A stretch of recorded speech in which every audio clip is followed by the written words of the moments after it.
we're about to look at a few peculiar NBA moments that are probably just a coincidence, but in my head are almost too coincidental, some of them having a hint of supernatural in them. I hope you guys enjoy.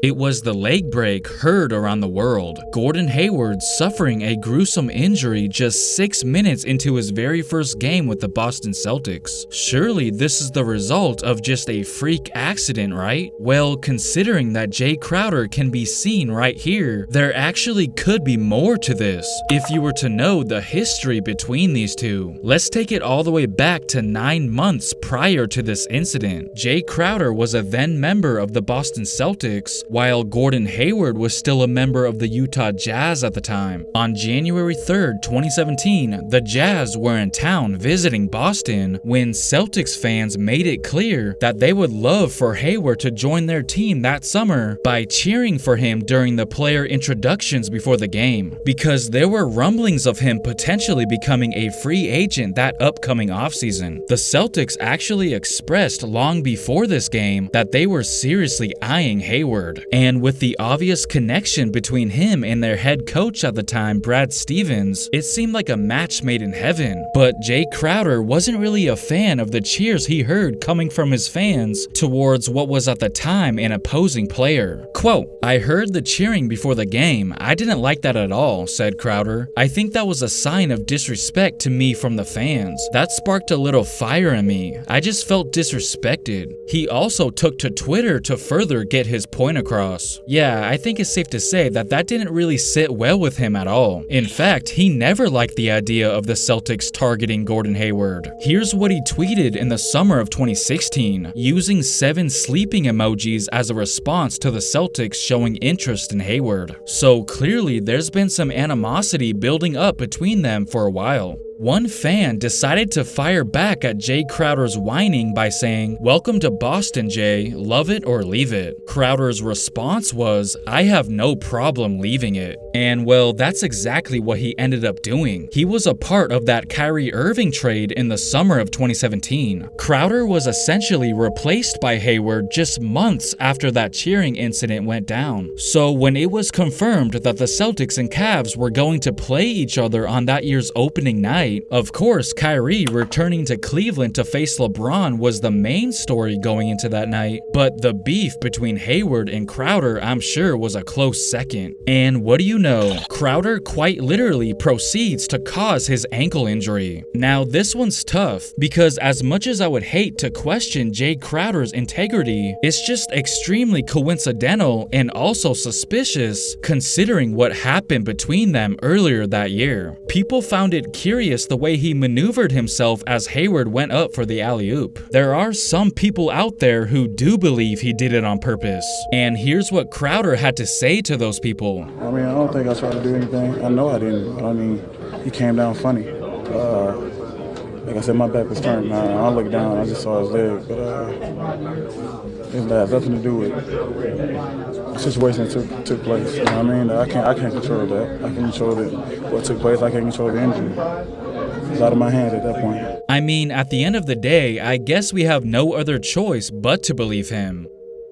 Now, I find this next one extremely eerie, and as long as I do a good job explaining why, then hopefully you'll see what I mean. We all know that Greg Oden went #1 overall in the 2007 NBA draft by the Portland Trail Blazers, while Kevin Durant was taken at #2 by the Seattle SuperSonics. Durant would go on to win the Rookie of the Year award, while Oden was forced to sit out his entire rookie season due to injury. So at the time, it definitely looked like Seattle made it out way better from that draft than the Blazers did. Fast forward 15 years later, this time the Oklahoma City Thunder, which used to be the SuperSonics now has to deal with their big man sitting out for his entire rookie season. They're currently tasting what the Blazers had to go through back in 2007. All those years that they got to enjoy having the player that didn't get injured in 2007 now comes full circle in 2022. Don't worry, it's about to get even stranger. Obviously, I'm not saying that it's Oklahoma City's fault for what happened to Greg Oden. They had nothing to do with that. But what they are responsible for is stealing Seattle's franchise, the SuperSonics, away from them. Here, let me refresh your memory. In 2006, former owner Howard Schultz sold the then SuperSonics to Clay Bennett and his ownership group. Part of the deal was that Clay was also required to secure a brand new arena in the Seattle area for the Sonics to play, because at the time, Key Arena was too small, but Bennett failed to do so. He wasn't able to provide them one. But it looked like he couldn't care less, because there were reports that stated that Clay Bennett and his group planned to move the team to Oklahoma City all along, from the very moment they purchased the Sonics, which we all should have seen coming, due to the fact that Oklahoma City is Clay Bennett's hometown, on top of the fact that they got a little taste of NBA action when the New Orleans Hornets had to temporarily relocate to OKC after Hurricane Katrina. The writing was all over the wall, we just didn't see it. The moment he got a hold of the Sonics, he knew that this was his chance to move them to his hometown. In 2008, the Seattle SuperSonics officially announced that the franchise would be relocating to Oklahoma City and rename them the Thunder, after he had the audacity to tell Sonics fans not to worry and that their team would remain in Seattle. Their lease required the SuperSonics to play in Seattle's Key Arena through 2010, but Bennett got too impatient for that and did whatever he could to get out of it. He quickly became public enemy number 1 in Seattle.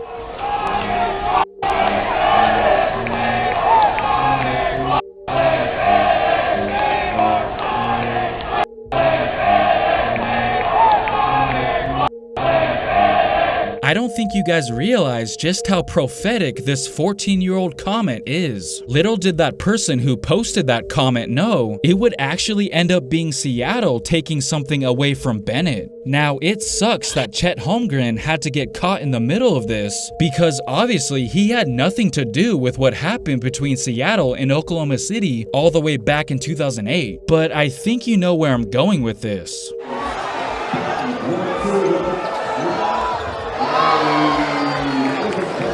Would you look at that? Chet got injured in Seattle of all places. What are the chances? Once again, I'm not saying he deserved to get injured, but it's still crazy when you think about how they essentially got revenge on the man who took something away from them all those years ago. And to bring it even more full circle, LeBron James, the player who Chet Holmgren was trying to defend on that play, looks a lot like Greg Oden. Sure, you can laugh all you want, but trust me, this was a thing back in the day. Staying with the Heat or what's going on? I'm not with the Heat.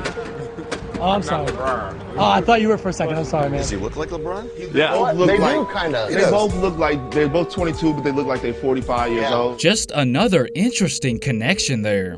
The Sonics were supposed to have the super team that the Thunder got to enjoy, and were supposed to be the ones to go to the 2012 NBA Finals. It should have been them. I know that the city of Seattle probably got some pleasure seeing KD leave the Thunder high and dry back in 2016, but I wonder how they feel about the fact that OKC's current number 2 pick got taken out smack dab on their territory.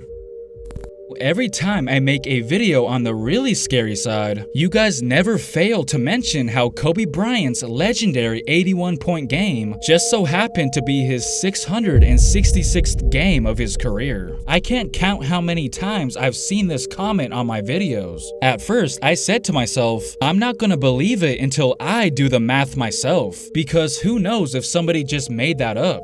So when I finally took the time to whip out the calculator, I went through the tedious task of adding up every single NBA game he's ever played in up until January of 2006. Remember, only the games he actually appeared in qualifies. All I did was search up his games played in every season, starting with his rookie year, then ending with this very game that took place in the 05-06 season. And sure enough, you guys were right. 666 is the number that came up in the end. In my opinion, there's no way that this is just a pure coincidence. Okay, obviously that is possible, but honestly, where's the fun in that? What are the odds that his most famous performance has this kind of eerie connection to it?